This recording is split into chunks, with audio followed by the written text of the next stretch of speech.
Welcome to the Explainer. We all kind of think we know the rules of our workday, but what are they really? Today, we're going to demystify the whole thing, from your standard 9 to 5 all the way to the rules for working through the night. Yeah, we're all used to the idea of a 9 to 5, right? But when you start looking at the actual regulations, wow, they get surprisingly specific, especially when things like multiple shifts come into play. So let's just dive right in and break it all down. Okay, so first things first. Let's start with the baseline, the one most of us are familiar with, a standard single shift operation.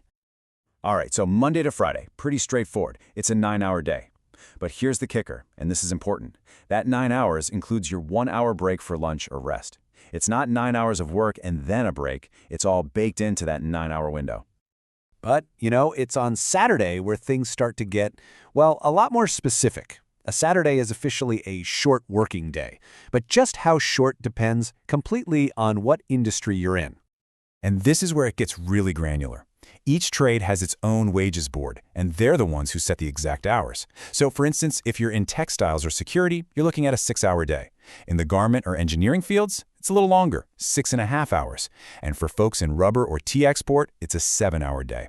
And just like the weekdays, all of those times already include your 1-hour break. Okay, so that's the standard single shift setup. But what happens when a business is running around the clock? Let's take a look at how the rules change for places that have 2 or even 3 shifts. So here's the main takeaway when you compare them side by side. As soon as you move to a multi-shift system, everything gets a little more condensed. Your weekday shifts drop from 9 hours to 8, and that 1-hour break, it gets cut in half to just 30 minutes. And you see the same thing on Saturdays. It shrinks down to just 5.5 hours with that shorter 30-minute break. There is one little special rule here, though, and it's for office employees. They get a bit more flexibility. Instead of having that short Saturday, they can take a 5-hour half-day on any other day of the week. Okay, so we've got the day shifts covered. Now let's totally switch gears and talk about what happens when work continues after dark. Let's get into night work. So, before we dive in, let's get the definition straight. What exactly is night work according to the rules? It's very specific. It's the period between 10 p.m. at night and 6 a.m. the next morning.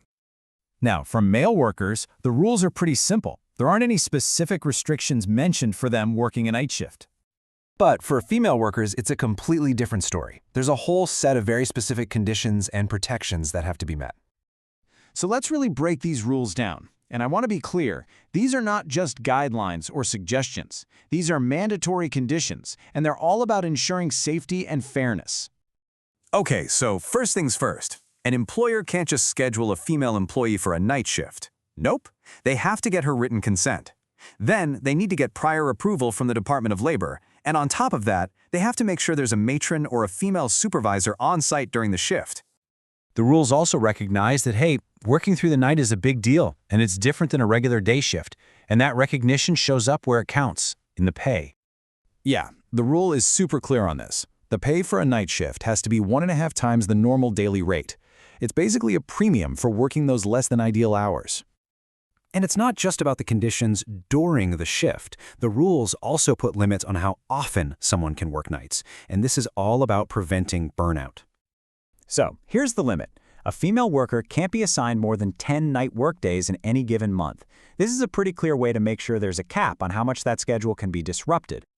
And the list of protections goes on. For example, you absolutely cannot work a day shift and then a night shift on the same day. That's a no-go. You have to be given a proper rest period. Also, no one under 18 can work these shifts, and the employer is responsible for providing things like refreshments, a place to rest, medical facilities, and even emergency transportation if it's needed. So, when you pull it all together, what's the big takeaway?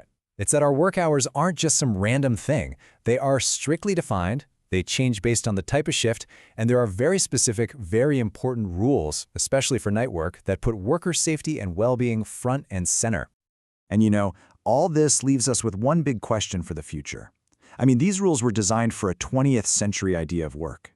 But now, with automation, remote jobs, and the whole gig economy changing everything, you have to wonder, do these rules still fit the workplace of the 21st century?